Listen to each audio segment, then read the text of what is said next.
There is a major fire in Russia after a large railway accident. Early this morning, in the Smolensk region, 18 fuel tank cars derailed. According to Russian officials, a freight train collided with a truck that drove onto a railway crossing directly in front of the locomotive. The driver tried to brake, but a collision was unavoidable. As a result, the locomotive and the tank cars carrying gasoline went off the tracks and caught fire, sparking a massive blaze. The train driver and his assistant were injured, and they are reported to be in a moderate condition. The truck driver was killed. Rail traffic in the area has been completely halted. NATO Secretary General Mark Rutte has issued a sharp warning, saying alliance members must be ready to shoot down Russian aircraft that violate NATO airspace if necessary. Speaking in New York, he stressed that Allied forces are well trained to decide whether an intruding plane is a serious threat to be neutralized or a provocation that should simply be escorted back. Dutch Prime Minister Schoof also underlined this position. In an interview with Bloomberg in New York, he warned that NATO could in the future bring down a Russian aircraft if Moscow continues its incursions, calling such actions a big violation. Schoof said that the Russians should clearly understand the risk they are taking. These statements reflect growing determination within NATO to respond firmly to repeated Russian airspace violations as allies debate how best to counter Moscow's escalation provocation.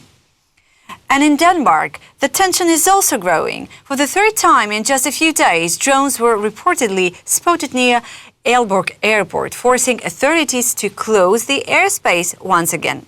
The police confirmed the shutdown late at night, around midnight, after someone reported seeing a drone in the area. More units were sent to the airport, although officials say they still cannot confirm for sure that it really was a drone. One flight had to be redirected, and passengers were left waiting while police checked the skies.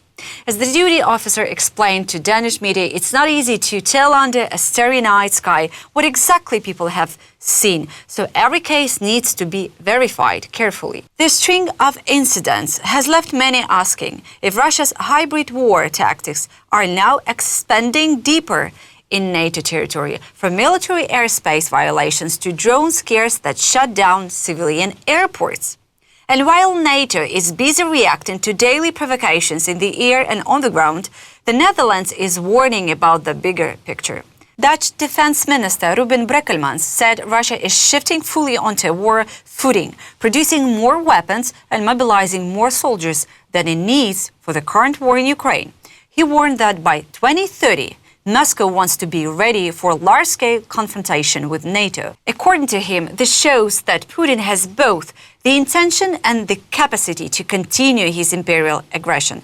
Brekelmans stressed that the West must make it absolutely clear to the Kremlin that any hostile action against a NATO member will be met with overwhelming force. He also underlined that supporting Ukraine remains essential, not just in the short term, but for the long term too, to make sure Russia's aggression is contained. The Telegraph writes that Ukraine can win back all the territory it has lost since 2014, but only if three key conditions are met. In his column, analyst Hamish de Breton-Gordon argues that President Donald Trump is right this time when he says Ukraine can reclaim its land, but his words must be backed by action.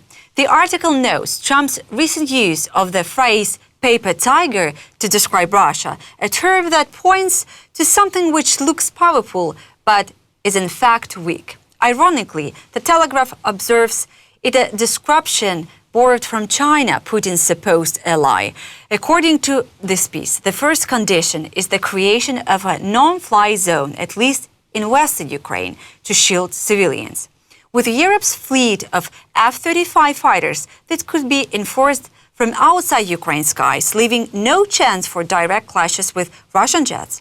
The second is to provide Ukraine with many more long-range precision missiles financed by Europe, and to remove restrictions on what targets they can strike deep inside Russia.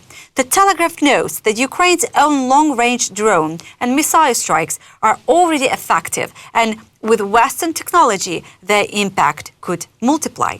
The third is to impose the full spectrum of sanctions, not just threaten them. Europe, the article concludes, must be ready to stand alongside Ukrainian cities, even the ground or on the air, if Trump's vision is to become reality. Russia's Foreign Minister Sergei Lavrov has once again tried to rewrite the narrative of the war, this time from the stage of the United Nations. At a G20 meeting of foreign ministers, he claimed that NATO and the EU had declared a real war on Moscow, but supporting Ukraine. The accusation, echoing years of Kremlin propaganda, was swiftly dismissed by Britain's Foreign Secretary Yvette Cooper as false fantasy, world distortions.